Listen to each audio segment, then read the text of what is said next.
What is up, my friends? You are very welcome along to Saturday's Anfield Agenda News Roundup. Now, of course, I'll be live tonight at 8:45, so I hope to see you guys here. Until then, I'm going to run you through some of the embargoed stuff from yesterday's press conference. We're going to talk about Ryan Gravenberch, and of course, we'll probably have a little chat around the contract situation as well. So that and more coming up over the next few minutes, and I promise you this is going to be an interesting, fun video. We're going to be comparing Gravenberch and Caicedo, and we're going to be speaking about the latest ongoings at the club. This video is sponsored by Surfshark, the best VPN on the market. Surfshark is an app or browser extension that allows you to change your location to access websites in other countries and keep you safe and secure from hackers. Using Surfshark, we here in Ireland can access other countries' Netflix libraries or other streaming platforms like DAZN in Spain for all those important Premier League games.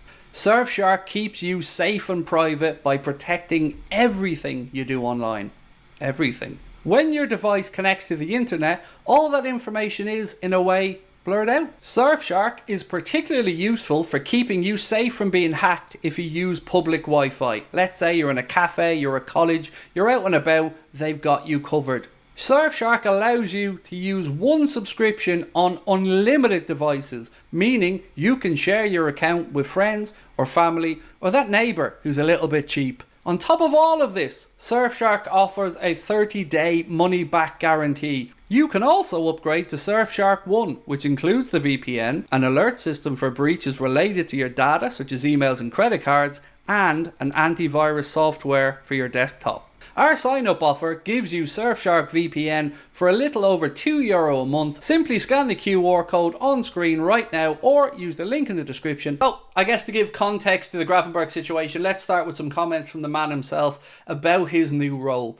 He said, "It feels good, but to be honest, I have to adapt more because I'm not a natural defending number 6.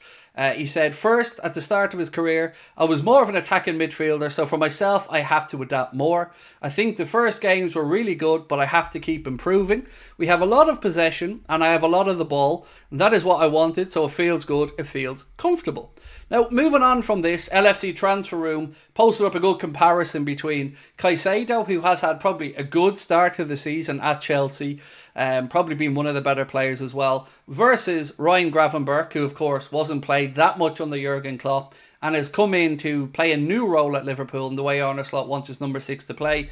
And you can see on the stats, if you go and have a look at the post, that there is a marked difference, and Ryan Gravenberch on almost every metric is outshining Caicedo. So yeah, well done Ryan Gravenberch for such an impressive start to the season. And look, I still want us to bring in another midfielder because I don't think we can expect Gravenberch to do this for 65, 70 games. And also, I want more options for the manager. But certainly, all the plaudits that he's receiving this season is very well deserved. Now, a little bit here from TalkSport, who I don't usually mention much on our videos, but one of their presenters has ranked Premier League stadiums, and I have to say I think this is bait, quite frankly. So, firstly, let's talk about number 1, 2 and 3. So, number 1 on the list is Aston Villa, number 2, Newcastle United, number 3, Craven Cottage. 1 and 2, I'll give you. 3, come on now, who are we trying to kid? In what metric is Fulham the third best stadium for anything, atmosphere or whatever in the Premier League? It's nonsense and it's bait. Go down the list though a little bit further. Where would you think Liverpool would be on this list? You know, Alan Shearer, Ian Wright, many pundits over the years have said it's their favourite away stadium. It's the most intimidating atmosphere. It's daunting. Obviously, it's a storied stadium. So you would expect us to be pretty close to the top. 8th position. 8th in the Premier League, behind Arsenal, Spurs, Brentford, Forest. I'm not having that in any way, shape or form. So again, I'm saying this is TalkSport bait, trying to just get anger and drive traffic, and I guess it kind of works.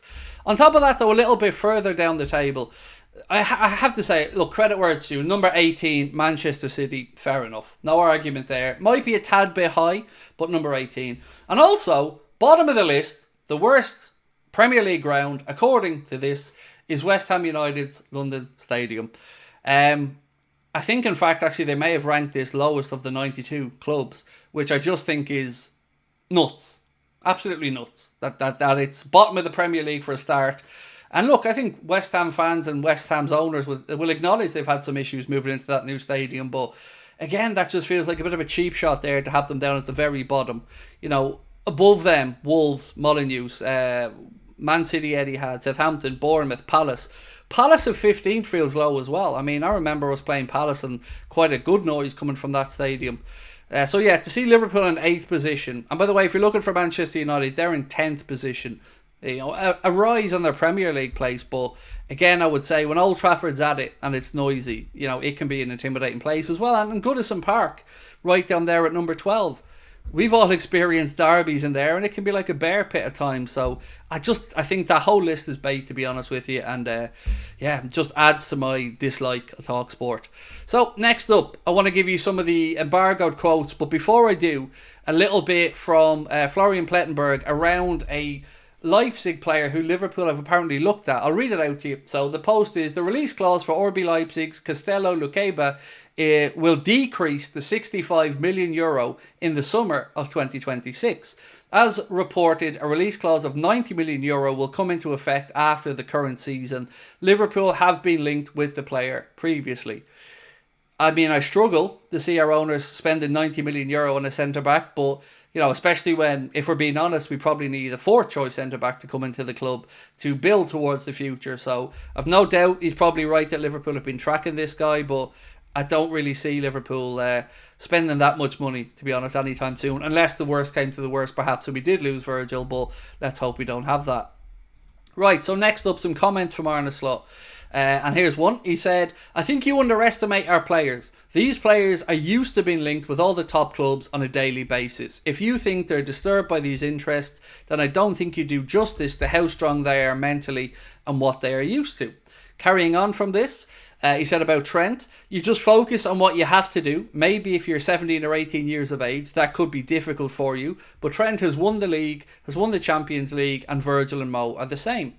So look, with all due respect to our manager, I know where he's coming from. I respect what he's saying, but I disagree because it is a distraction. Maybe the players can keep the noise out, but what about the rest of the dressing room? What about the fan base? What about the mood inside the stadium? There are unquantifiable things that these uncertainties around the contract situations have brought to the club. And by any understanding of this situation, allowing it to get to this point has been an embarrassment and an unnecessary distraction that I think will slightly undermine Arne Slot and the lads this season. So I respect the manager greatly.